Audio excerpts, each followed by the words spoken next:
जब आप हेरा फेरी 2 देखने गए होंगे तो आपको पता होगा कि आप 3 लोगों के गरीब से अमीर बनने की जद्दोजहद के बीच कॉमेडी देखने वाले हैं, क्योंकि आप हेरा फेरी 1 देख चुके हैं। जब आप दृश्यम 2 देखने जाते हैं तो आपको पता होता है कि हम एक ऐसी कहानी देखने वाले हैं जहां एक आदमी अपने परिवार को बचाने के लिए किसी भी हद तक जा सकता है, जहां हमें सस्पेंस और थ्रिल देखने को मिलेगा, क्योंकि हम दृश्यम का फर्स्ट पार्ट देख चुके हैं।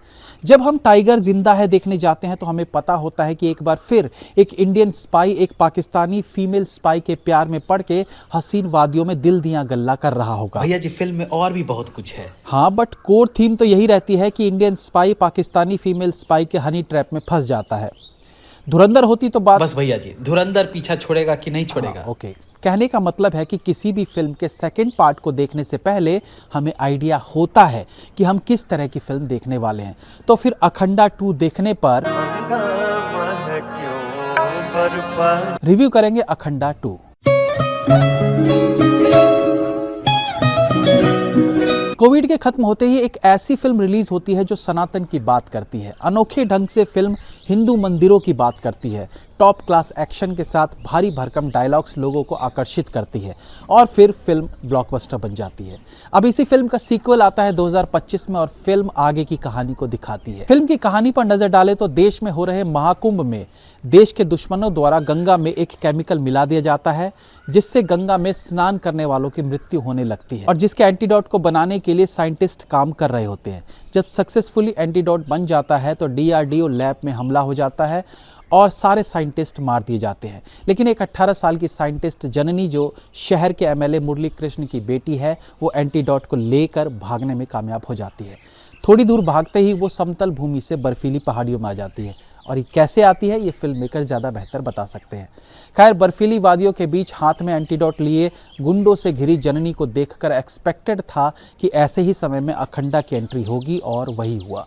तो कुल मिला के कहानी सनातन पॉलिटिक्स और देश के दुश्मनों के इर्द गिर्द घूमती है, जैसे कि हमें इस फिल्म के पहले पार्ट में देखने को मिला था। फर्स्ट हाफ की कहानी कुछ हद तक अपने कोर थीम पर रहती है, बट सेकंड हाफ में कहानी पूरी तरह से ट्रैक छोड़कर कहीं और निकल जाती है। अगर फिल्म देख चुके लोग कहें कि भाई फिल्म में कोई लॉजिक नाम की चीज ही नहीं है, फिजिक्स तो ताक पर रख दिया गया है, डायलॉग्स ओवर द टॉप है और लाउड है, तो ठीक है। देखने से पहले ये सारी बातें हमें भी पता है, क्योंकि अखंडा के फर्स्ट पार्ट में भी यही था। तो जाहिर सी बात है फिल्म मेकर दूसरे पार्ट में भी यही दिखाएंगे, क्योंकि फर्स्ट पार्ट में भी दर्शकों को वही चीज़ें अच्छी लगी थी। बट पॉइंट ये है कि इलॉजिकल सीन्स हो, ओवर द टॉप एक्शन हो, लाउड डायलॉगबाजी हो, तो भी उसका एक दायरा होता है, एक एंड पॉइंट होता है जहां से आगे आप नहीं जा सकते।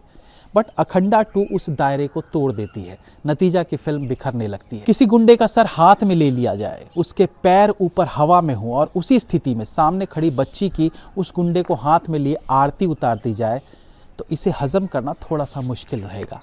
हालांकि हम ये मान के चलते हैं कि अखंडा रुद्रा सिकंदर अघोरा जो किरदार है वो अद्भुत शक्तियों वाला है, वो ऐसा कर भी सकता है, बट स्टिल एक्शन सीन्स को थोड़ा सा बिलीव के दायरे में रखना चाहिए था। जब आप अखंडा 2 देखने जा रहे हो तो लाउड डायलॉग से प्रॉब्लम नहीं है, आप ऑलरेडी प्रिपेयर होंगे, लेकिन फिर डायलॉग्स में पैनापन होना जरूरी है, मीनिंगफुल होना जरूरी है। अखंडा 1 में मंदिरों को बचाने को लेकर जबरदस्त डायलॉग्स लिखे गए थे और इन्हें बेहतरीन तरीके से डिलीवर भी किया गया था, बट यहाँ डायलॉग्स में वो पैनापन मिसिंग था।